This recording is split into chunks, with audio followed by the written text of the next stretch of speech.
there are things that it doesn't matter what I do, I'm never going to be able to fulfill for her. And there are things that she's never going to be able to fulfill. That doesn't make her or me any less of a person. Doesn't make us love each other any less. It's just, we just cannot. Welcome to Normalizing Non-Monogamy, the podcast where we interview incredible people from across the entire spectrum of non-monogamy to hear their fascinating stories. We strive to bring guests on the show who have a healthy approach to non-monogamy. However, it's important to remember that everyone does it a little bit differently, and the views and opinions expressed by our guests do not necessarily reflect our own. Additionally, we produce this show for entertainment purposes only. Please be aware that we aren't doctors or therapists. Consult a medical professional for anything regarding your health that you might learn about on the show. Enjoy! Welcome to episode 262. We're Finn and Emma. Hey, that's a palindrome, Emma. Yeah, that's true. I don't know. Sorry, you were saying. We're Finn and Emma, and today we have a super fun and very powerful interview with Rainy and Paco. They have been together about 6 years, but come from very different backgrounds, and we cover a lot of ground in this conversation. Yeah, I just want to echo what Emma said because it's super important. Is like this conversation is so fun, and the banter between these two is amazing, and the love between them is amazing, but like the conversation is so powerful. We really hope you listen to the end. There's so much good stuff in here. One thing we did need to mention, there is a trigger warning here at about the 39-ish minute mark, right after we ask a question about how they've each seen themselves grow. Rainy goes into a story that involves some domestic violence, some very intense domestic violence. And so if that is something that is not something you want to hear, you're going to want to skip over probably about a 2 to 3 minute window right around that time. Other than that, there's nothing to worry about in here. It's amazing. It's fun. It's lighthearted and deep and sad. It's all of it. Mm-hmm. And we love it. So thank you, Rainy and Paco, for coming on, for sharing your story, and for being awesome humans. Yes, we're so excited to get this out into the world. For anyone who is a premium subscriber, we're going to jump right into the interview now. And for anyone else, we're going to go through a couple of announcements before jumping into the interview. Yeah, the first one is the premium subscription, which we just mentioned, can be yours for just a couple of bucks a year. You get to pick the price as cheap as $2 a year. It lets you skip all these announcements at the beginning, but you still get all of the community announcements briefly in the outro. So to sign up for that, there's links on our homepage or there's links in your podcast player show notes. You'll figure it out. It's pretty easy, and we hope to see you over there. Next up, a huge thank you to anyone out there who is already a community member of ours. And if you're out there looking for like-minded people, we'd strongly encourage you to check out the community. It is incredible. And we just recently switched from Patreon over to a new network called Mighty Networks, and we're super excited about it. So for only $5 a month, you get access to our monthly Q&As, a men's group, a women's group, and an ongoing chat on a bunch of different topics. So we'd love for you to check it out. You can just go to our website, normalizingnonmonogamy.com, and click on the community button. Yeah, this is one of the highlights of Emma and I's days, is jumping into the Mighty Networks platform and checking out all the stuff going on with the community, the inspiration, the support, the love, and, a couple of sexy photos. Those are sprinkled in too. Just a little dab on top. So it's an amazing place, and we hope you check it out. And again, as Emma said, thank you to everybody who's been a part of it and helped us build to where we are today. We couldn't have done it without you. Very, very true. We also have a virtual meet and greet coming up on November 30th. These are open to anyone who wants to join. You just must be open-minded and respectful. And awesome. So if you want to join, just go to our website. You guessed it, normalizingnonmonogamy.com, and you can sign up there. Yeah, and just one note about being awesome. If you're not already awesome, joining will make you awesome. So you get to pick the price at what awesome costs for you. Yes. And we'll see you there on November 30th, along with 50 or so of our closest friends. Yes. The virtual meet and greets are just a fantastic way to even just test out, if you're curious, to see what people in this space are like. Yeah, we've had a lot of people who join these, and it's their first non-monogamous event ever. We usually get 2 or 3 every month. Yeah. And that's super cool. And so we kind of pride ourselves on making these a really amazing, safe space, yet also a super fun space. Yes. I think we've sold it. I hope so. They're already signing up. They paused, they're signing up, and now they have one more thing to go sign up for. Yes. There is an intimacy workshop on December 3rd. It is being put on by two amazing humans, Rachel and Eric. And actually, they were on episodes 8 and 19 respectively, but they were using pseudonyms back then. Anyway, they reached out to us a few weeks ago and said, hey, we're doing this workshop. Would you be willing to advertise it for us? And we said, well, the last time we talked to you, we didn't even have a podcast and you were willing to come on it. So yeah, we'd love to do that for you. So check this out. If you use the code Emma when you sign up, you save a couple of bucks. Emma and I will be there. So we'll see you there. And we're super excited about it. It is on a Saturday. You've got no reason not to be there. We hope to see you there. Check it out. They're going to tell you a little bit more about it right here. Have you ever felt your sexuality was misunderstood by a partner? Would you like to be able to talk more openly about your turn-ons and your turn-offs? Are you an asker or a guesser? How about in the bedroom? If any of these questions are intriguing, you'll likely be interested in our next intimacy workshop on Saturday, December 3rd, from 9 a.m. to noon. This online event is open to individuals, couples, thruples, and more. We hope to see you there. So go sign up now. Yes. And the last thing we wanted to tell you all was, please reach out to us. Send us an email, send us a voicemail. Perhaps you have some feedback, or maybe you'd love to come on the show. You don't have to be anyone in particular other than your awesome self. You don't have to have a podcast. You don't have to be a coach. You don't have to be anything other than amazing. And also, just like coming to the meet and greets makes you awesome, Emma? What? I'm not sure where you're going to go with this. Okay. Coming on the podcast makes you amazing. That's what we were getting at. Coming on the podcast makes you amazing. That's true. I mean, you're amazing anyway, and coming on the podcast is amazing too. It makes you more amazinger. Oh boy. Anyway, we're going to leave that in because it's too perfect. Reach out to us, normalizing@normalizingnonmonogamy.com. Yep, there's a contact us tab. We'd love to hear from you. I just wasn't in your brain at that very moment, and you put me on the spot. It's an inhospitable environment, to be honest. So you don't want to be in there. All right, we will see all of you on the other side of this fantastic conversation with Rainy and Paco. Have a wonderful listen. We'll see you on the other side. Let's go. Welcome to the podcast, Rainy and Paco. We're super excited to meet you.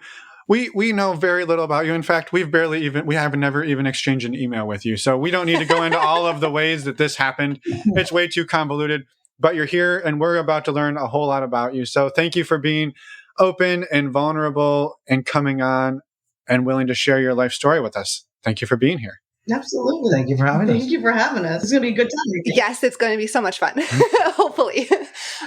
We would love for you to start just by introducing yourselves at whatever level you're comfortable with. Sure. So I'm Rainy, and this is Paco. Hello. And we have been married. We just got married in May. We've been nesting partners for 2 years, and we've been together for 6. She enjoys the beach, and I enjoy the air. In the air. He's a pilot. He's a pilot. I'm a pilot, and she's a beach queen. There you go. I love it. Well, and we know you two know what podcast you're on. So it sounds like your relationship is a few years old. What experience did either of you have in non-monogamy before the two of you came together? Absolutely none. None Whatsoever. Before we're with each other, no. No. I grew up in a very, I'm trying to find the politest way to put this, conservative Christian household. There you go. What's the unpolite way of saying that? Christian nationalist fascists. Okay. Just wanted to make sure we got both sides of the coin. both sides of that, yeah. And it was very, divorce is not a word that you use. If you made your bed, you lie in it. You stay with this person until you die. There's only 2 ways out of marriage. It's murder or suicide. Which do you prefer? And it's like, that's a lot. And that's sort of the mentality I was in with my ex-husband. And when I left, I didn't want that. I needed the freedom to do something else, but I didn't know anything else. As far as me, it's a completely different story. I grew up in Puerto Rico, and if you know a little bit about the Latin stereotypes, you're either a man or a woman, that's it. And, the man goes out, makes the money, and you get married and you take care of the woman, and that's what happens. For me, when I was in, my early years of dating, I was dating, a girl that was also from Puerto Rico, and these Latinas, you can't really say, hey, we should like go have a threesome. No, that's just a no. That's just a fantasy. That was just like, Culturally, it's just culturally that was the same as Santa Claus or living a tax-free life. It's just impossible, right? It just doesn't exist. And went on to the military. Also have a ex-wife. I don't really want to bring her up on this. I mean, there's nothing about the lifestyle on it, but it wasn't until I made Rainy that we started exploring this. And how did it come up? honestly not so great in the beginning. Let's be real about it, right? Okay, because I know exactly how it started. oh well, please tell. Well, it started because she, had to make this confession about something, like it was gonna be so terrifying, the fact that she's bisexual, and I'm like, well, tell me, that's not how that started. I'm pan. Well, yes, but Okay. that's not what you said back then. Well, that's true. Right. And, the whole thing about, you told me like girls and stuff like that. And of course, I'm thinking, well, a guy. He's a red-blooded American straight dude, so you know what he thought. It's like, well, okay, threesome, but, I don't know. I don't want to make fun of it like that because, I mean, it was a little deeper than that. We did have a friend that we developed a nice friendship. In fact, she ended up coming to our wedding. I'm not going to, say her name, but she was our first experience. And, it was great. It was more than just sex. It was really a relationship, which is kind of what started opening these doors, for like, hey, this is cool. And we started to go to and I'm summarizing here, so just, giving more details later. But we started going to a local swingers party, but it was more like a day at the pool kind of event.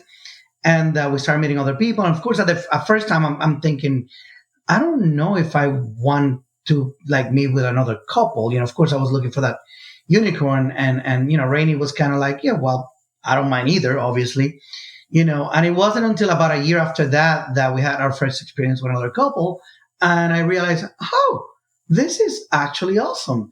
And I have, I think, a good analogy for the way I felt about that, because to me, Rainy is my favorite porn star. And this is only obviously from the sexual point of view, so seeing her with somebody else was just like, I saw my favorite person, from a third person point of view. And to me, it was very weirdly exciting. Yeah. It was just hard to admit, but yeah, I kind of liked it. So. Right. And so he was, at least from my perspective, then he was sort of stuck in the whole, yeah, but it's sex. And I'm like, but it's not just sex. Right. He's like, but it's sex. I'm like, true, but it's not just sex. Like, personally, I need more than that.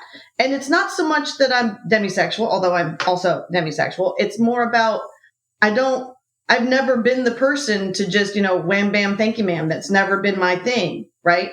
So it was just odd to me that we were doing this. And don't get me wrong, I had fun. I enjoyed myself. Okay. Still enjoy ourselves upon occasion, but it wasn't what I was looking for. And I didn't know how to articulate what I was looking for. Right. Because it was just like, I'd never seen it represented anywhere. Never heard anybody talk about it. The closest I got was, a certain sect of Mormonism out in Utah that is, well, they're a cult, right? And like, it was just like, it was awful. And that's the only thing that I had seen. I'm like, but that's not what I want. How do I figure this out? Where does it come from? And I'm going to be honest, sign of the times. I was watching a TikTok and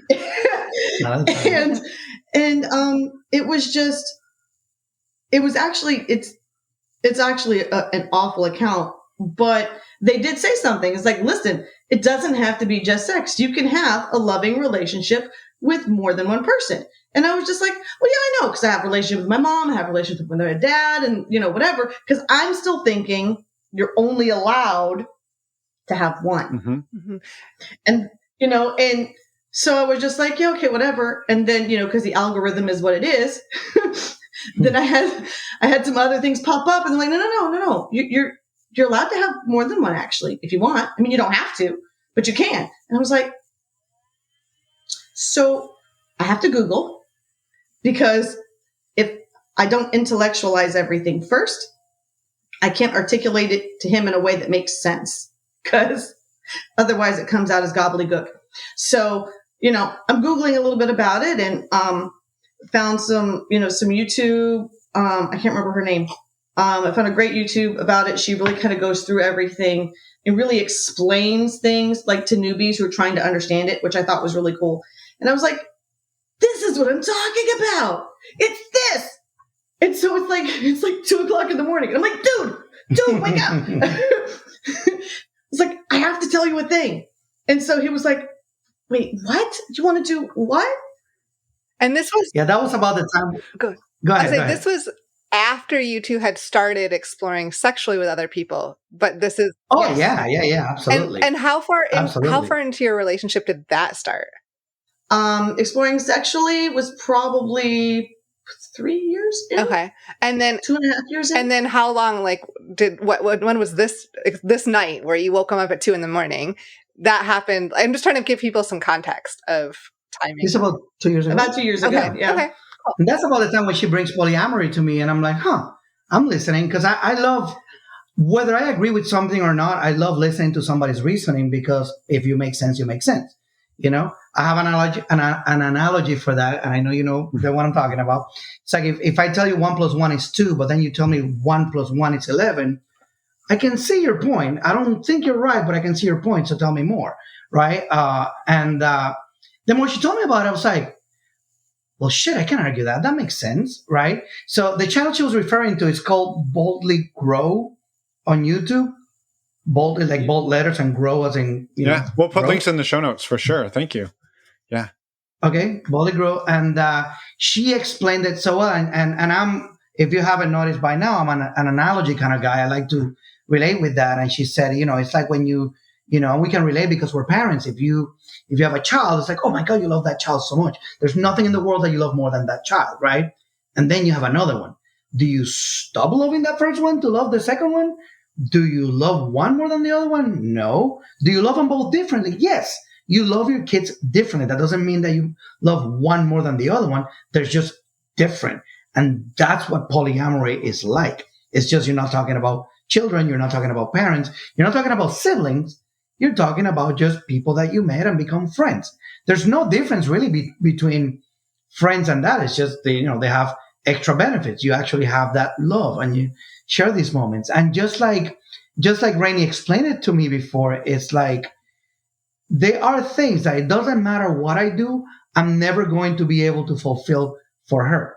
And there are things that she's never going to be able to fulfill. That doesn't make her or me any less of a person. Doesn't make us love each other any less. It's just, we just cannot. There are things that she would need somebody else to fulfill that. Because even if I try, it's just not going to come across as genuine because it's not me, which is why I need a pilot girlfriend. Yes, you do. You definitely need a pilot girlfriend.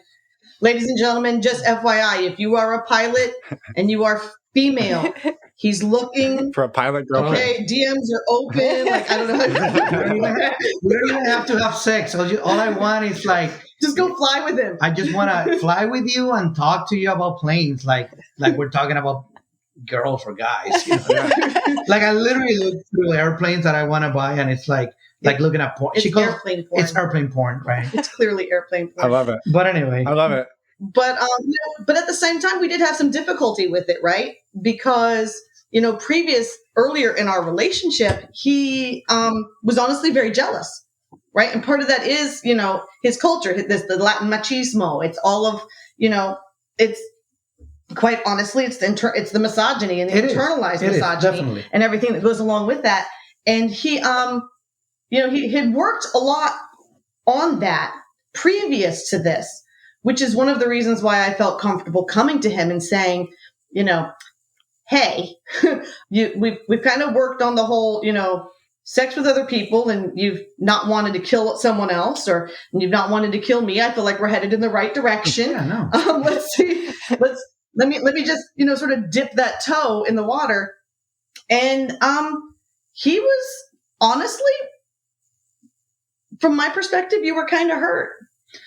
I mean, the first time you hear about it, it's like, oh, what, because because that's another thing. You got to work your own issues, right? Issues that you have from, the past and whatever. And because of my past, I felt insecure. I felt like, oh my God, this is like, what am I not doing right? I found the perfect girl and now she, but that didn't last very long. I mean, no, it wasn't. Especially when you bring that kind of things up to somebody, it's like, oh, well, And I did the same thing I did when you brought up your ADHD. I started looking for information on it. That's a different podcast, but but yeah, no, I love finding information. I don't say no to things right away just for the hell of it.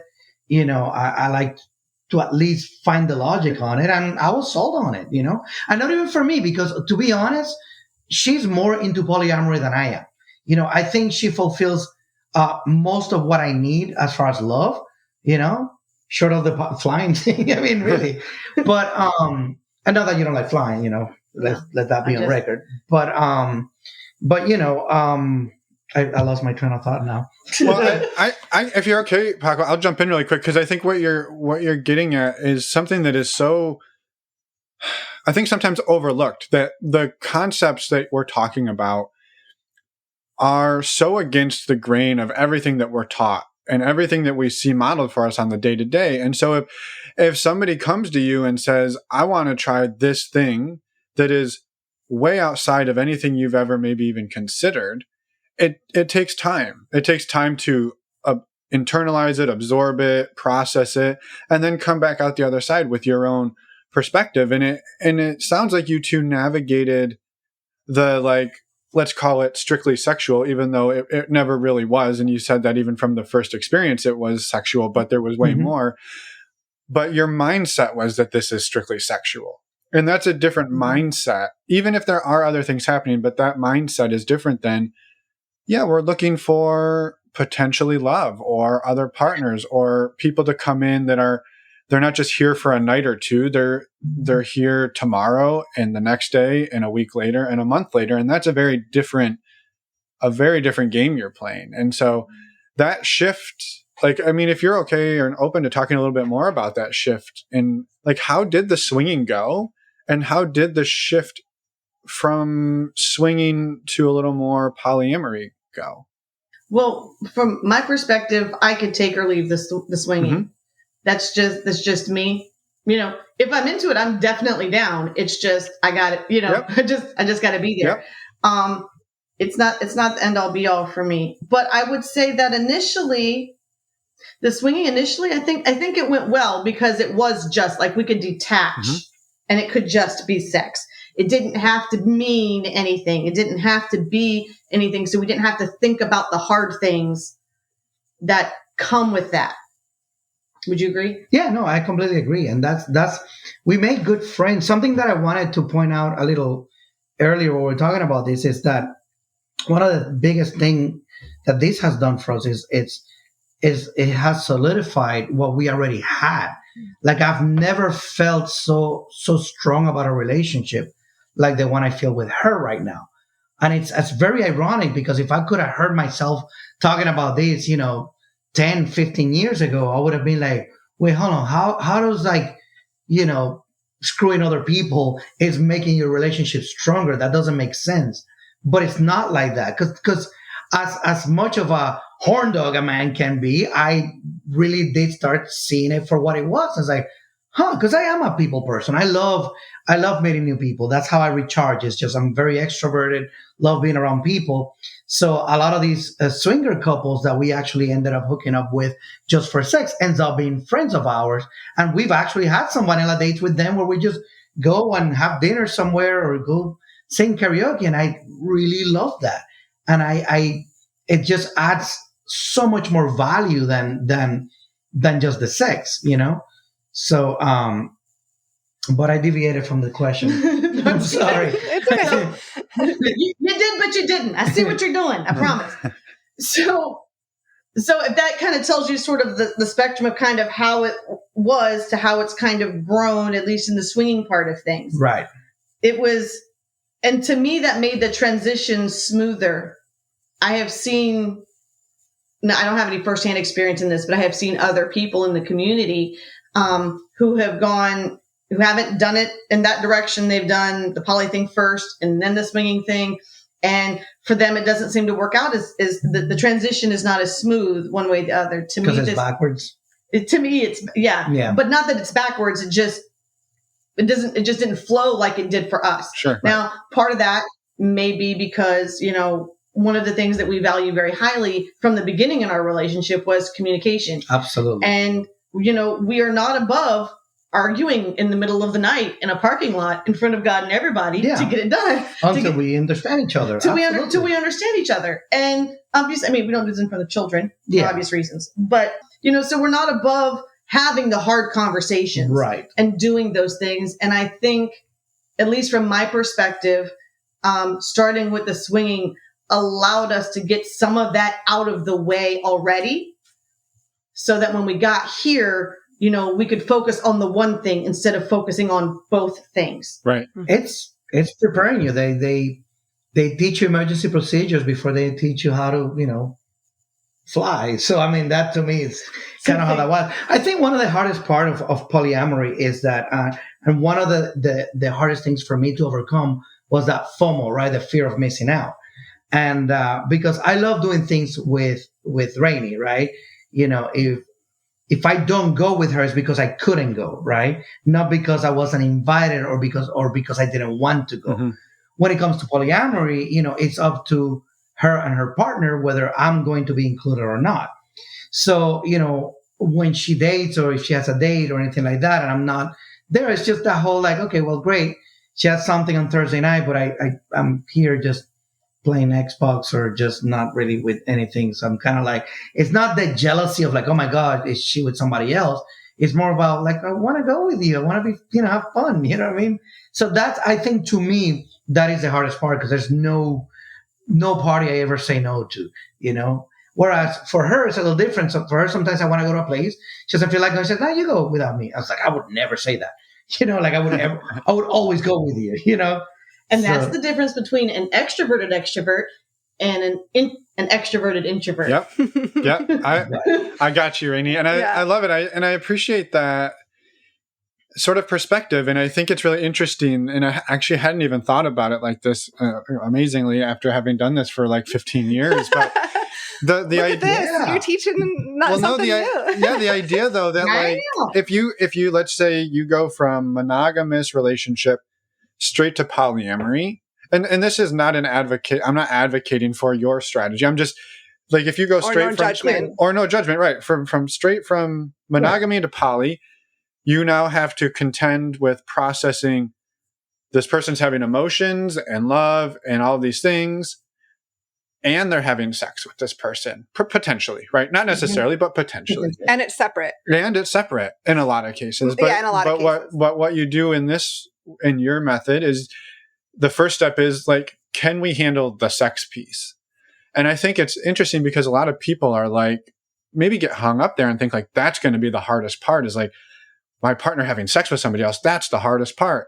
And then you start down the polyamory route and you're like, yeah, the sex is really easy. It's the love and it's the emotions and it's you're going away for a weekend without me and Paco wants to go everywhere you go and like, yeah. So it's those. And I'm just going to sit at home and play Xbox and I could go with you, but I can't. And so it's like, those are the hard parts. So that's the hard part. But that's why the communication is so important because I think, any of that without consent is cheating, period. Mm-hmm. And this is the beauty of this lifestyle is there's you have to be an idiot to cheat, right? Because like I feel so free, it's so liberated, especially this is not the first time I'm married, right? And the fact that look, it doesn't matter who texts me or what, he or she or them, they text me, right? She can have my phone at any time. There's no secrets whatsoever. I understand that if she goes out on a date and comes back, it's up to her to tell me all about it or not. She might just say, hey, I had a great time and that's it because of the privacy to that other person. or she might just describe everything that happened, and I may or may not want to hear it. Yep. It all depends. But as long as everybody's okay with it, I mean, I'm having a great time. I think it's fun, and it's not just the fun of it. I want to make this clear because I just married this woman, and I made this commitment to her. And I did it because I wanted to get married. And I'm ashamed to say, last time I got married because I thought that's something she wanted. I didn't do it because I wanted to. And this time we got married because we wanted to. Mm-hmm. We fell in love with each other. We love each other tremendously. And it's love like that and communication like that and that trust. Because you can't do this if you don't have trust, that makes this possible to me. Mm-hmm. Damn. Yeah. Wow. That was beautifully said. And I, thank you. I just wanted to comment too, we were talking about like how the emotional part can be so hard. In other people's experience, I know that the sex part can also be very hard. And I just want to note that if you're down, if you're going down this road and the sex sex piece feels impossible, you're not alone. And there's a lot of people out there that struggle with that too. Yeah, totally good catch. Thank you for clarifying. Because yes, I would. Well, absolutely. This. Yeah. No, I would say for me, the sex was the easy piece, so I can totally see somebody else like, oh no, like go out and have as many feelings as you want, but don't have sex. So I good catch, Emma. I appreciate that. Like it just my experience isn't everybody's experience. Yeah. So yes, thank you. Yeah. And I get both points because some people are more, more jealous about their partner kissing somebody else than they are, their partner having sex with somebody else. So that is both sides. And I'm speaking for what I believe is the stereotypical guy out there. Sure. Mm-hmm. Okay. Stereotypical straight man out there is that, if you can, if you can get past the having a foursome and seeing, your woman with another man, then, that's probably one of the hardest parts. And it's surprisingly exciting. And I know that I'm not the only one because I have talk to other people about their first experience, and they're like, yeah, right, I felt the same thing. I think it's a form of compersion because that they're enjoying themselves, and that they're having that they're having a great time, and you're getting to see that. And so I think that part that plays into that. Yeah, for sure. I did want to pick at one thing you said, and I'm just curious how you two handle this, because you had made a string of comments all in a row, and I'm curious because some of them almost contradicted each other, and I just wanted to clarify. So you had said that like your phone is basically an open phone policy, like she can take it, look through anything you want, but also when she gets back from a date, what she discloses with you is really up to her and her partner. And I'm curious because this is a thing that comes up where initially when you see people get into this, they're like, here, take my phone. You can read anything you want. And you're like, does the person that texted you know that like you just handed your phone off and they're going to scroll through everything you said? And so I'm curious how you two handle that. That's great. So from my perspective, with whomever my metamor is, it's a conversation that we have. Are you okay with that? Yeah. If you're not, that's cool. And then that's something I've just be like, hey, you want to look at what Red texted me, but that's cool. You can look at Red, but hey, when you're scrolling through to find, skip this one. Yeah. Yeah. Okay. And we kind of work at it that way. And it's not so much about here's my phone, you can look at it every day kind of a thing. Right. It's more about if we take a moment and if we're honestly, where's that question coming from? I want to look at your phone. Where's that question coming from? Okay. So now we know that we need to talk about, we're having some jealousy issues. Maybe we're having some trust issues. Maybe we're feeling insecure because we didn't get enough time that week. Let's talk about what those kinds of things are. And at least from my perspective, it can be a gauge on, sort of a non-traditional gauge on, checking those feelings so you can have those conversations. So it's not a problem. And it doesn't become this big blown out of proportion thing when you could really nipped it in the bud so long ago. Yeah. And I wanted to clarify that because that's right. I'm not, when I say my comment about the phone, it doesn't mean that, we check each other's phone. Yeah. It's more like in the relationship that I was before, it's like I had to be careful who texted me because, if my ex-wife saw it, she would think anything. It's more about like if she needs my phone to call somebody because her phone is dead. right? Or her phone is in the room and she needs to check something on Facebook. I don't have that fear of like, oh my God, I'm going to let her use my phone and I don't know what she's going to find. That's kind of what I meant with that. It's like there's no, I don't have anything to hide. Obviously, if I have a, if she asked me to see a conversation in text, it's going to sound like she's jealous. She has never done that. In fact, I'm more guilty of that than she is. But that's just because I'm, it's a little exciting to see what happened. You know what I mean? I'm more curious. It's not really the jealousy. Chisme. Well, it's chisme, right? It's the gossip. It's like, I already know you fucked the guy. You know what I mean? Maybe not. Can I say that on the podcast? Yeah, I'm sorry. But it's like, it's not that, it's like, oh, she might be cheating on me. No, I know what you went. Yeah. So. Yeah, no, I get that. I knew it was sort of a metaphor for the freedom and confidence you have in this relationship versus that one. Where that you're not hiding anything. But I appreciate the clarification. Yeah. Yes. I appreciate the clarification. Because there's a difference between privacy and secrecy. That's conversations we've had before too. Mm-hmm. Yes. Yeah. I just want to comment on that really quick because there was a funny shift somewhere that happened. I don't even know when it happened, but at this point I'm like, and we make this joke sometimes where she'd be like, well, do you want to read my phone? I'd be like, I don't even want your phone. Like, I want nothing to do with it. Like, that's your life. That's your that's at the everything. same time, if you needed to use my phone, for sure, that'd be for sure. For but something else, that's totally fine. But for me to be like if I'm here going, I need to look through your phone. And my personal view is then we have a bigger problem that we need to sort out. And it has nothing to do with the phone. Exactly. And we need to talk about why I'm all of a sudden having a need to go through your private things to figure something out. So, yeah. Right. Now, for the clarity of the podcast, I have to admit, sometimes I want to know. Sure. Oh, yeah. And it's just more curiosity. So, but I've been guilty of that. Like most recently, this was a few months ago, we went out on a vanilla date with a couple of friends of ours, but she ends up meeting this guy. This was when we went to South. Oh, he's sweet. I know, and they kind of hit it off, and he was kind of apprehensive because he knew, he's not.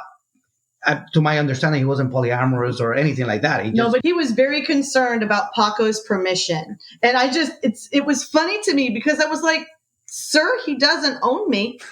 He's not my boss. He's not my daddy. He just you're dealing with me here, sir." But at the same time, though, so on that day, it was a bit of a test for me because we didn't go. It's not like she went out on a date specifically. We went out as a group. She ends up meeting somebody, and we're there hanging out. Of course, I'm not stopping her, but I'm like, we're kind of hanging out together. Like, what's up? You know what I mean? It wasn't that jealousy of like, oh my God, it's another man. It's like, it's like if I invite you to like a basketball game and then you start hanging out with somebody else. It's like, come on, we're like here together, Yep. Hey. I left with the one who brought me. Well, I know. But I bring that up because they were texting each other afterwards, and I was kind of curious about it. I never looked at her phone, but I was kind of like, so what is he? Yeah. What is he? He was kind of cool. All right. You know what I mean? I was but it was more the curiosity of it, and sometimes that emotional feeling can be very similar to jealousy, and I will admit that, and I want to be honest in the podcast because this is the reason why we're doing this, and even with the experience that we have, it's just that little, like, okay, it's cool, you know what I mean? But it's just that, the line between jealousy and compersion, I think sometimes is almost invisible of like you said, and that feeling where you're like, you're kind of like a little bit insecure, but also like maybe a little bit excited. Like, is he saying the right things to get there? But is it too much? And like, and it gets back to curiosity. It's curiosity. Yeah. Like, I'm just so damn curious. I just want to know. Yeah. Right. I love it. It is an exciting feeling, there've been nights when Rainy has gone out with Red, which is, one of our, partners when, and this is even before she was in a relationship with her, that they went out on a girls' night out and, nothing really happened or whatever. But I just, I was imagining all these things and it was just so exciting. I just wanted her to come back and just have sex with her because it was just exciting. You know what I mean? And, so that's one of the things, I don't know. I love it. The lives we live. Right? Do you two, so we've kind of meandered along the way here. Do you two mind kind of summarizing what's your relationship constellation at the moment? relationship constellation right now is, so we have Constellation. I love that terminology. so it's definitely a polycule. So red is asexual hinge. Okay. Definitely romantic, but non-sexual with her. You are. And then You are. we have, Or both of you are. yes, You are. we both are. Okay. Well, I'm definitely romantic with her, but non-sexual. Well, no, you're romantic with her. Yeah. Yeah. So we're an asexual, so I guess triad with her, but it's definitely asexual with her. And then we have sort of a line with our friends over there. South. Over there. Mm-hmm. And, you know, where, so I'm a pleasure dom, and he likes to be, you know, forced feminization, wear a cage and things like that. Oh, and yeah. so that's my job for him. That's the newest one. We're not, yeah. That's the newest one. That's the newest one. I like him a lot. One of my best friends too. You know, and his wife is just is amazing. So she doesn't really have. She is very monogamous, right? Which is a shame. She is so beautiful and really fun. Yeah. She's an awesome person, honestly, because it's like, bitch, tell me when, okay? But but it's not her thing. It's not her thing, right? But you know, so we sort of like him and I have connected that way, right? And so we provide that. And that way is mostly sexual. Well, not really sexual, because that's part of the thing. It's not traditionally sexual, no, because there's a sexual dynamic. It's meeting needs. Yeah. It's meeting needs. Yeah. Right. Exactly. Right. So there's no intercourse, but we're meeting needs, right? And then so we've kind of got like a line that direction, if that makes any sense. And then we just kind of hang out with everybody, and we're all together doing random kid stuff. Like we were all at a birthday party Saturday. Right. Exactly. For one of the kids. And it was great. And that's one of the things I've actually liked about it, because to me, you know, they always say it takes a village, quote unquote, to raise a child. Right. So why would that stop when when two people get married, right? Why would it stop taking a village? So why can't it take this person and this person and this person? Because they have skills that I don't have as a parent. Yeah. Yep. Okay. And, you know, how do we navigate that? How do we talk about that? You know, I'm the one when their kid is being, when their kid is questioning about their sexuality or their gender representation or whatever, I am the person they come to. Right. But at the same time, when they're coming to something like when they need real world advice about things, they go to him. Whether it's our kids or my kids, his kids, our kids, their kids, right? We have the ability. It's like, best analogy you told me the other day was cockpit resources. Use what you have available to you, right? So if my kids can have multiple adults pouring into them, loving them, making sure that they're growing up with good values, right? Good ethics, good morals, in the way that we all agree to, right? Because not everybody's is the same. It's important to know that these adults are not random either. These are people that we've met and we checked on already. Yeah. You know, and that's, you know, we do those things, and we do those things together as a group. To me, it's only better for the kids, right? It helps the kids better. You have different perspectives of different things. Like I'm an Army brat. I grew up in Europe. I have a very different foundational understanding of things than the folks who grew up here. He's got a very different foundational understanding of things because he grew up in Puerto Rico, right? And so when we're, you know, putting these things together, it makes the kids, in my opinion, it makes them better people because they have a plethora of perspectives to learn from and understand so that they can not be shitty people. I love that summary. Yeah. It's like, and so profoundly. Yeah. Not be shitty people. But that's what we hope for the kids, right? For our kids. Please grow up and not be a shitty human. Be shitty people. Right? I don't care, you know, what your faith is, whether you choose to have faith or not. I don't care what your gender is, what your sexuality is. I don't care what colors you wear. I don't care who you marry or don't marry. I don't care if you decide to have kids or you don't decide to have kids, right? None of that matters to me. As long as when you leave my house or Red's house or our friend's house, right? As long as you leave their house as an adult, prepared to be a decent, productive member of society. Exactly. Except bacon. I'm going to judge our son because of bacon. Clearly. He doesn't like bacon, and I judge him for that. I absolutely judge him for that. Other than that, yeah. Well, we can't be perfect. Right. He's the boy alone. I love it. But yeah. I love it. So, I'm curious. Yeah, Go ahead.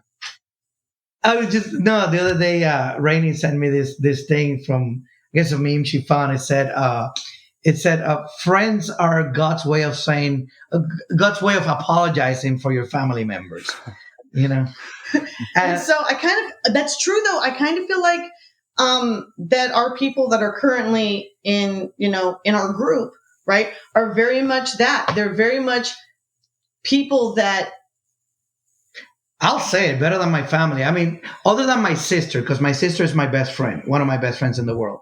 But other than my sister, everybody else that we, even better than my family. Even my mom, because my mom, she raised me well enough not to be a shitty person. But, anyway. Yeah. That's a different podcast. That's a different podcast. We've got 2 different podcasts. Next week in Raising Up with Trump. Yeah. Well, I'd love to hear. There's a second question coming, but the first question is, how do each of you feel you have personally grown over the last few years since you started down this path together? Leaps and bounds. Leaps and bounds. It was... So to answer this question, truthfully, I need to give you a little bit of background about me. Go for it. My ex-husband, and he hates this. Well, I'm not walking away for that. I was just getting another drink. Yes, I know. That's also, you know what I'm about to say, though. Yeah. So, Thank you for sharing these, by the way. I know these are hard for you. I was with my ex-husband for 15 years, 10 days, 14 hours, and 26 minutes. And my mom told me to stop telling people what the seconds were because that was creepy. And I was like, oh, it's the seconds that made it creepy, not the minutes or the hours or the days. But okay, the day that I left is the day that he tried to kill me. He crushed my larynx and left me for dead in a Bed Bath & Beyond parking lot. Jesus. And it was incredibly hard for me to trust anyone at all. And in very deep and profound ways that I did not know. Like, I still have a problem trusting my own parents because I feel like they helped me become a victim. Not because they inherently did anything wrong, but because of how they raised me. It just made it easier, I guess. My biological kids and I are out. We've been out since 2014, and we have been great since. Therapy is amazing. FYI, if you're thinking about therapy, just do it. Fucking do it. I don't care how much it costs. Figure it out. Do it. But be that as it may, it was really hard for me to get to a place where I felt like I had the freedom to be who I wanted to be, when I wanted to be, how I, the how, why, where, when, what, and who of what I wanted to be. And it took years. That's why it took us so long to get married. Not because we didn't want to, but because I was not ready to trust him in that way. So when we finally got to the point where I could trust him enough to say yes, to being engaged, and then trust him enough to, yes, live in the same house with him. And then, yes, actually, let's try this. I'm going to sleep in the same bed with you. I'm actually going to fall asleep next to you, Yeah. Yeah, I know. And it was that this progression of just freedom and trust, right? Because you can't have one without the other. And so whether that's trust in yourself as maybe a single poly person, okay, or someone who just does, the whole relationship anarchy thing and is just like, all things all the time, or however it is, it works out for you. You have to have that same level of trust in yourself in order to have that level of freedom. But then when you're in a relationship, whether it's a nesting partner, whether you're married, whether that's a metamor or, it's another partner that you may or may not have, you have to have that level of trust in order to have that level of freedom. And this allowed me to let that continue to grow. I was able to say, okay, to me, it was sort of a culmination. It was almost a big fuck you to him. It was like, you know what? Not only am I so free that I can do whatever the fuck I want to do. Okay. I am with a man who understands that, has no problem with that, doesn't need to control me in this way or that way or the third way or whatever. He doesn't need to do these things to me. And to me, it was almost like this cherry on top where I felt like, my healing was headed in the right direction. Does that make sense? Like, because I understand that recovery, especially with these kinds of things, is more like a roller coaster, right? It's up and down and spirally circles, and sometimes it's ass backwards before you can go forwards, and then all of the things, right? It's definitely not linear in any way, okay? But I felt like it was like a benchmark that if I could get here and be okay with here, then I really could be okay. And then to have someone as a partner to not only understand that, but help facilitate that in such a way where I felt safe doing it that opened me up to so many other things, to not just grow. Like if it wasn't for him, I wouldn't know that I was a pleasure dom that liked to do things, I like to be obedient, so that works. It's great. It's great. If it wasn't for this sort of understanding and this growth, there wouldn't be, without this kind of growth, there wouldn't be the ability to understand that I don't have to have control in all of these situations. I can let him have some of the control. I can let, our grown kids, right? Because we've got one that's 26, the grandbaby. We've got a 20-year-old, an 18-year-old, and the son that he was talking about who doesn't like bacon is, will be 18 in December. So, of being able to let them go and be who they are, because this process of getting through to being and really enjoying polyamory has allowed me to get there. And I hope that answers your question. And so much more. Thank you. Yes. That was, I'm so sorry that happened, but thank you for being able to talk about it and willing to share. Yeah. It's the therapy and the drugs. It's okay. Yeah. And they're prescribed. So. Yeah. And to your point though, in there about therapy, it is so fucking expensive, but this is a conversation just in full transparency of us that we've been having the last few weeks is we can't afford it right now. And we looked back, we stepped back and said, but if we ever want to be able to, we need to fix some shit. Right. And so it's almost like we have to invest in it so we can unlock and move forward into a better place. And so it's a really hard thing to do. And there's so many people who just can't. And I just, good for you for being able to. And yeah. Well, I'm saying I'm one of these people. There are ways, and there are ways that you may not even know about. And if eventually people want to reach out about different ways on how you can get access to things like that, even if it's free or very low cost on a sliding scale, those things are definitely possible. Mm-hmm. Yes. And I'm willing to help people out with resources as far as that's concerned, because it is the one thing, save him, that saved my life. Yeah. It's funny. I was looking for, what's the name of that movie we watched the other day with the guy from Saturday Night Live and the chick from Big Bang Theory? Meet Cute. And I don't know if it was on Peacock or Paramount. It was one of those two for sure. Paramount. It was on Paramount, and it's a rom-com where it's almost like a Groundhog Day meets 50 First Dates kind of movie, where she's trying to fall in love with this guy, over and over in the same day or whatever. And I bring it up because I was telling Rainy after the movie that, because I mean, I can't sit here and talk about all the shit that I went through, because even though Rainy will tell you, hey, it's your shit and it's still completely valid. It's completely valid. I don't like to compare because I feel like she went through a lot more than I did. But her and my therapist have both told me, hey, there's no size on trauma. There's just you had yours and you had hers. That being said, I remember in this movie, she's trying to like fix the past to have a better present, and she kept on fucking up, kind of like Marty McFly in Back to the Future. You just don't fuck with the past, right? And I told Rainy after the movie that after all the shit that I went through, it's like I would do it all over again. Like I will do it over again because it brought me here. And yes, this it was shitty. I hated it, and nobody should have to go through it. But there were the cards that I was dealt, and it got me to where I am right now, and I'm thankful for that. Pretty good job playing the cards. I'm just saying. Hey, I mean, you got me. So. I got you. There's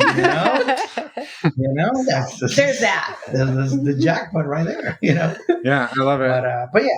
I appreciate it. So how does it? Yeah, go ahead. I'm sorry, Rainy. I was just going to say, have him answer the question. Well, it sounds like he's a bit shy about it versus like I think it's like, did I pick up on that right, Paco? Like the feeling of not wanting to compare is still sort of ingrained there. Yes, definitely, very much. Just because I had a childhood where I wasn't very validated, and it was taught. It wasn't just that I was not validated. It was just taught that this is the way that things are, and it doesn't matter how you feel about it. It wasn't just me. I wasn't special that way, that I was the one not being validated. I think that's just the way that things were. And, when it's like, I'll give you a perfect example. I'm a Gen X upbringing. Yay. Exactly. I'll give you a perfect example. I'm a veteran. I joined the U.S. Navy, right out of high school. And then after that, I did, reserve time with the U.S. Air Force, and I was telling Rainy for years that anytime somebody, knew that I was veteran and say, oh, thank you for your service, I felt bad because I was like, I wasn't in a war. I was not shooting people. I didn't lose a leg. I didn't lose a friend that was, next to me or whatever, and I was almost invalidating my own experience that way, and I know this goes really far from this whole topic of swinging and polyamory, but I mean, it goes back to that mental health of things. And she, her again with my therapist, made me realize, no, you were part of something, that's just, if you cut off your toe, you lose your balance when you walk, but to bring it all around, this is the kind of things that this lifestyle has given us, because we have this openness. I am a person that I'm able to cry in front of her without feeling that shame.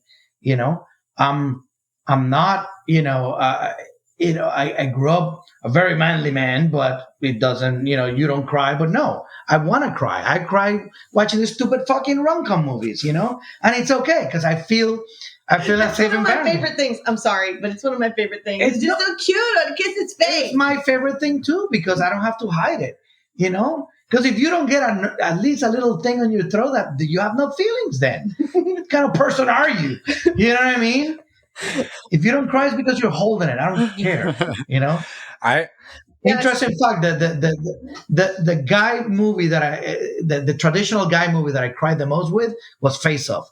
Watch that movie. If you don't cry at the end, you have no heart. The gauntlet has been laid down. Yes, I love it. Yes. I love it. Yeah. Thank you both. And the follow on to that, and I want to share. Okay. I want to share the baton here. I'm sorry.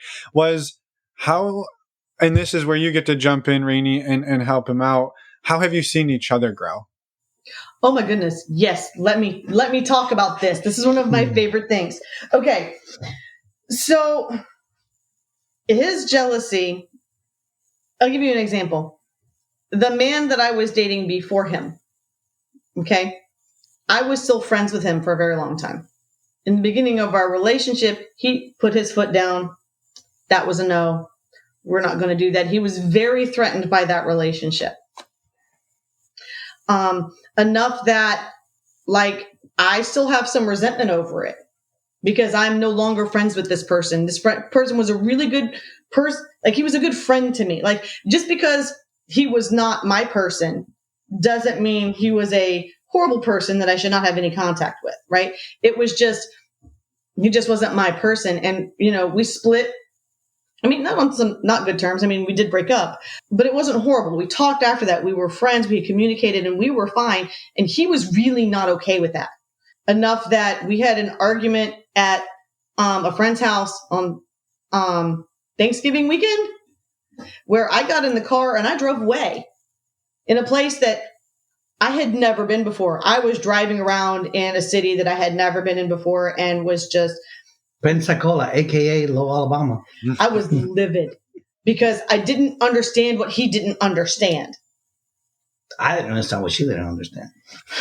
Okay. But, okay, while that's still a sore subject for him, right? And we haven't gone back to that. It's not like I can call that guy up now and be like, hey, sorry for the last few years, but, right? I can't do that because he's still not okay with that because of, you know, how that all went down, because of how we both were at the time. Right. So I can look at that now and then see, as an example, the guy you were talking about when we were out doing karaoke, right? You were just like, yeah, okay, that's cool. No, dude, you're cool. No, it's fine. Like, it's a very different dynamic. The growth that I have seen as far as that, the ability to let go and know that as my nesting partner, as my husband, you know, I'm still coming home to you. It doesn't change, you know, and even if I am out on a weekend or something, you know, like with them, you're still my nesting partner. You're still the one that I'm coming home to. And that's been a really big thing for him. And I don't want to sound sort of cheesy when I say this, but I'm really proud of it. I'm really proud of the work that he's done because I know how hard it was for him. I know where he came from, where he was going, and the amount of effort it's taken. And I'm just so freaking impressed. Well, thank you. I'm just And impressed. that's one of the things that I loved about Rainy from the beginning is that a lot of these things were just so natural to her. Like, I remember one time we first started dating. We're at a club, we're dancing, and then I went up for a drink, and then next thing I know, she was dancing with somebody else. About him. Right? And I was like, I felt so disrespected. Like, I just went up for a drink, and you already found somebody to dance with.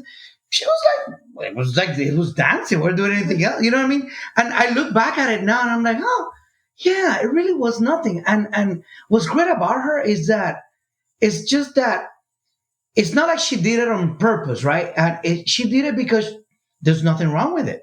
You know what I mean? She didn't think anything of it. It's like me drinking a glass of water and you having a problem with it. Like, what's wrong with water? Like, I don't get it. You understand? So, yeah, no, I can definitely say I'm the one has had to grow. Not because she hasn't grown, but because she was already grown when I met her, you know? So in that way. But so what would you say that's- in reverse for Rainy? wow, it's tough. I mean, with I'm listening. you're listening. It's well, first of all, like I don't think my life would be as great as as it is right now if it wasn't for her. She's always validated everything that I've done, even when I don't do it myself. You know, I think I say Puerto Rican, but it's really Miami is where I spend most of my adult life. You know, Miami boy meets Southern girl. You know, and it was different. It was just like I didn't have to walk on eggshells anymore. You know, I feel listened to, and I'm the one thing I appreciate the most about her is that she doesn't say yes or no if she doesn't mean it. Right? If she doesn't agree with me, she's gonna fucking tell me, right? And we're gonna have an argument about it. And I may win the argument because she might be like, all right, well, you have a point. Or I may lose the argument because I'm the one saying you got a point. Or maybe we just agree to disagree, which happens quite often, But she is there for me without being fake.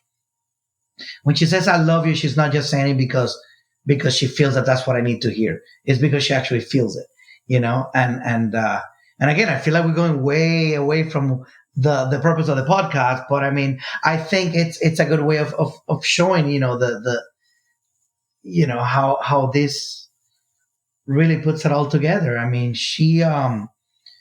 I briefly mentioned earlier that she has ADHD, and this is not really like a joke. Oh, I heard ADHD. No, she really is stereotypically. I mean, like the jokes you hear about ADHD, her right there. It's just everything. I mean, it's like, she's like, on the spectrum, she's like way up there. It's like, on the scale of 1 to 10, I'm at 1,000. Yeah. I mean, this is it's how it works. She's the test subject for every freaking, professor, but, I wasn't ready for test subject. No, what's great about that is that, it's very hard for people with that condition to have other people really validate what they go through.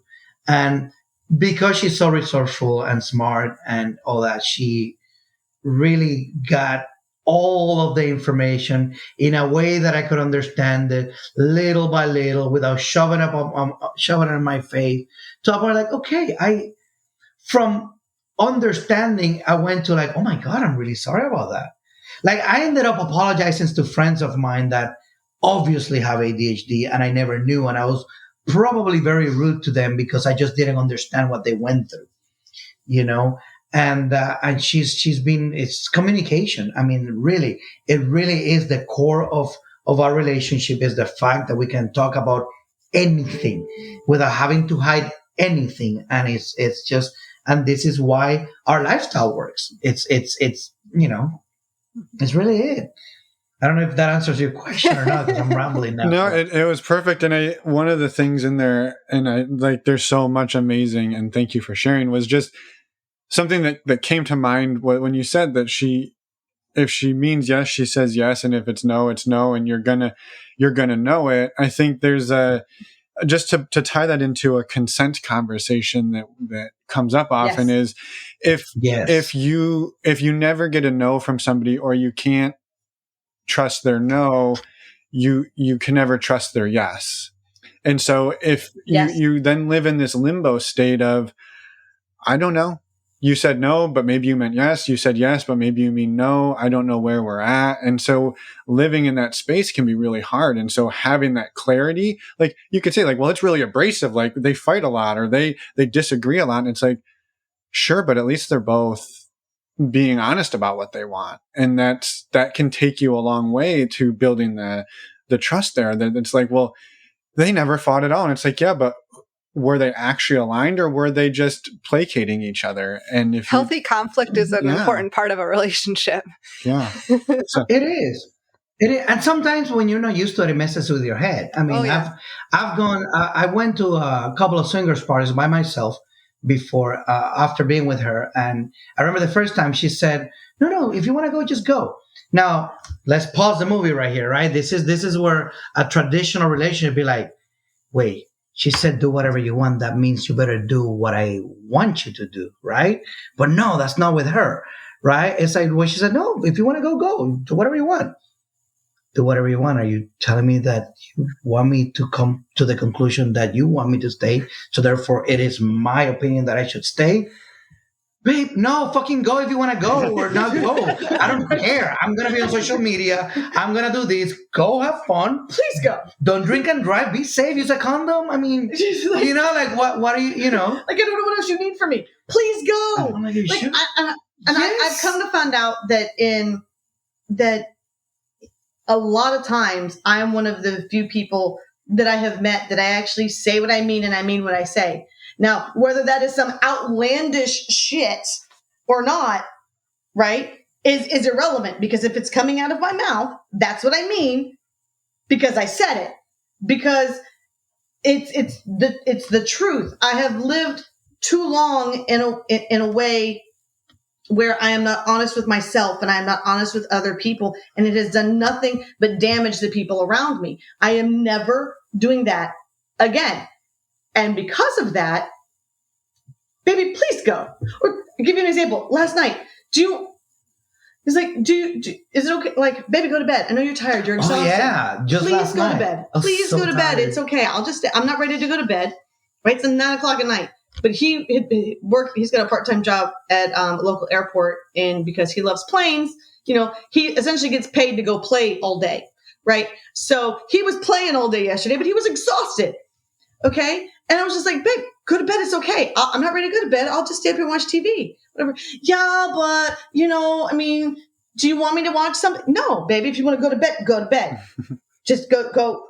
Please go to bed.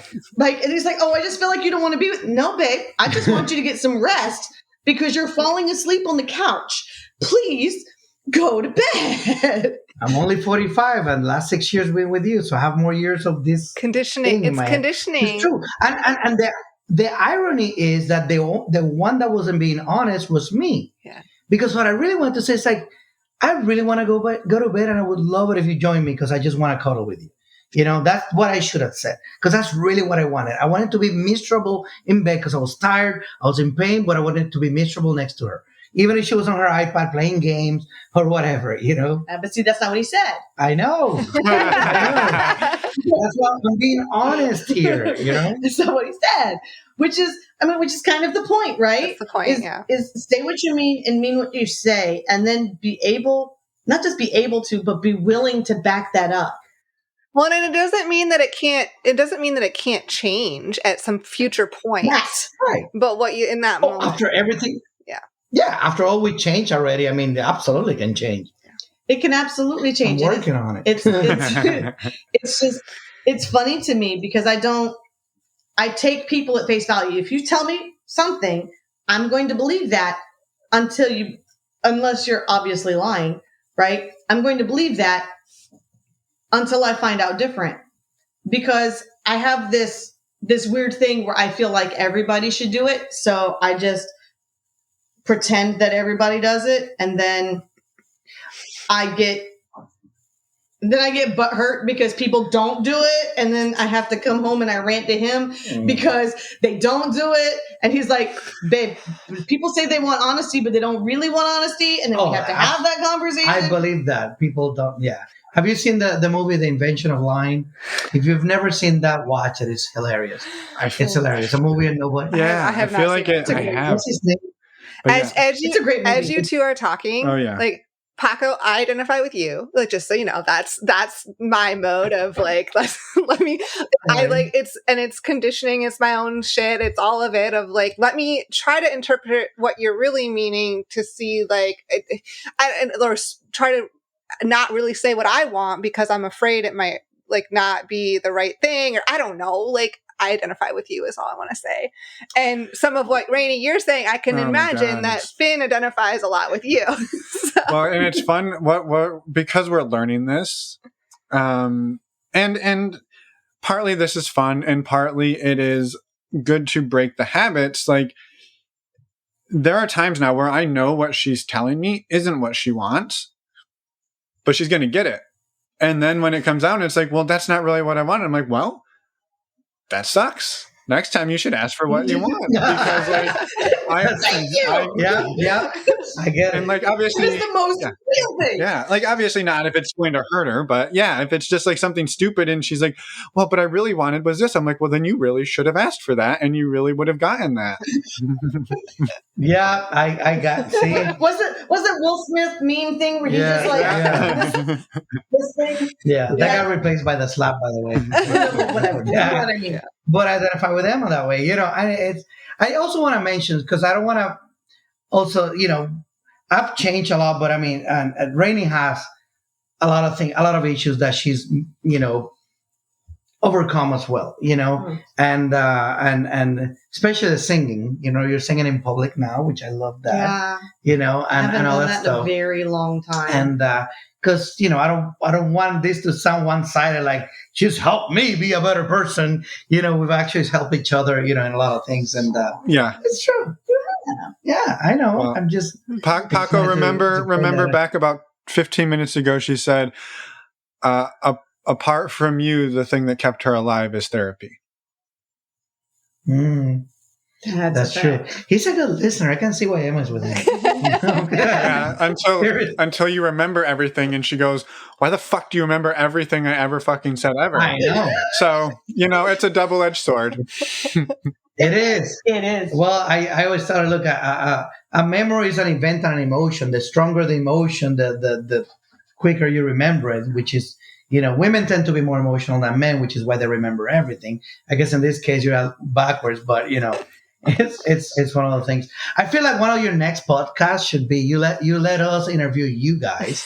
It'd be nice for your show, for your listeners to be like, okay, well, yeah, we want to know a little bit about Finn and Emma, maybe you can do a survey and then pick the top 10 questions. But here's the catch, right? She picks the top 10 questions that listeners sends to her about that somebody wants to ask you, and then you get, the top 10 questions you want people to ask her.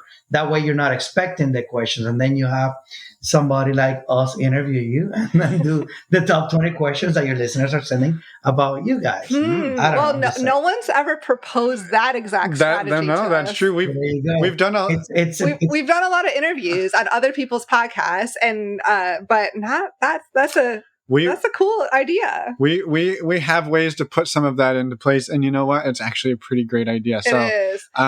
I also want to thank you for that, by the way, and thank you for everything the two of you have shared. I've loved this conversation, and Paco, you've mentioned a few times, like, well, we've strayed away from non-monogamy, and yes, we have, but that's okay. The point of our podcast is that we are all human. We all want to be able to choose our relationships. They don't have to be non-monogamous. They can look however you want them to look, but we're all human at the core, and navigating relationships can be hard. And we love just talking about that in all aspects. So, well, and you aren't non-monogamy, right? You are Paco, you are Rainy, you are a whole person. Non-monogamy is a part of who you are. And so the fact that you stray away from it shows that your life is airplanes and singing and all of the things that you two do outside of sex or relationships with other people, because it's not just sex, and we've covered that as well. So it was a great summary. That's true. Yeah, so that is true, and I think we've all become better people with all that, with the combination of everything we've mentioned today. Yeah. Which is important. Yeah. You have a beautiful story together, and thank you so much for sharing. Thank you. Do you have any other questions? I mean, I have a bazillion. Well, I know we could keep talking for like 3 hours. Maybe what we have to do is do this again sometime, and I would love in that. a year Sure. we'll see what's going on in the life and times of Rainy and Paco, because this has been a delight. So thank you both for coming on and sharing everything. I think a year's too long, though. I was going to say, I've enjoyed my time, though. Okay. Well, it doesn't have to be a year. We'll figure anytime. Yep. I did want to just give you both the opportunity. Is there anything else that you wanted to get out there before we let you go? Don't let anybody else tell you what your life is supposed to look like. You are the author and the finisher of your story. And so whatever that looks like is completely valid. Whatever that looks like, as long as it's what you're wanting it to look like, is exactly what it should be. So it doesn't have to look like what your parents want. It doesn't have to look like what your spouse wants. It doesn't have to look like what any of your partners may want. It doesn't have to look like what society wants. It doesn't have to look like It doesn't have to look like what your kids want, because let's be real, they can be fuckers sometimes, okay? It just has to look like what you want, because it is your life. And as long as your life looks like what you want it to look like, then you are, in fact, living your best life. And I am totally here to support it. Yeah, and you get exactly one of them. That. Yeah. See, I can't follow that. I should have gone first. Because I was going to say, remember. Because I'm more awesome than you. It's okay. Two wrongs don't make a right, but 3 rights make a left.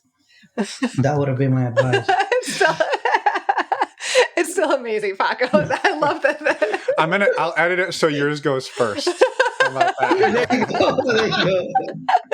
There you go. I love it. Well, again, thank you both for being here, for sharing everything, and for being awesome. And we're thrilled to have you in our orbit now. Absolutely. We're thrilled and honored to be here. So thank you guys so much. And we're back. Thank you so much, Rainy and Paco, for coming on the podcast, for the amazing conversation and sharing everything that you did. Yeah, just Emma said it well. Thank you both for being awesome and for coming on. A couple of quick notes for anybody listening. So Rainy talked about some different resources she has, and she would love to share them. Her email or their email is in the show notes over at normalizingnonmonogamy.com. Click on the podcast tab. You'll see them there. You can reach out to them, and all of the other resources that they mentioned are also in the show notes, as well as some pictures. So you can see those, as well as photos and podcast show notes from all of our guests over at normalizingnonmonogamy.com. Check it out. Mm-hmm. While you're there, you can also sign up for that virtual meet and greet that we were bragging about Yes. on November 30th. Sign up there. And the intimacy workshop on Also December. sign up. Okay, yeah, on December 3rd. Well, And you can find links to sign up for the intimacy workshop under the podcast notes. So that's true. go to the podcast tab, click on the episode notes for today's episode, and you'll find links there along with the code for the discount. That is very true.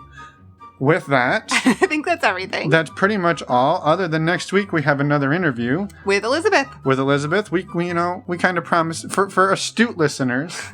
We promised this episode last week. We made a mistake. Yeah, it's all good. So only the people who have made it all the way here to minute, who knows, let's call it 90. Uh-huh. Maybe. Maybe. Who knows how long we talked. Anyway, we goofed up, but Elizabeth's coming up next week. It's a fun and amazing interview, and we will see you all then. Have a fantastic week. Have a fantastic weekend. Bye, everyone. Thanks for listening.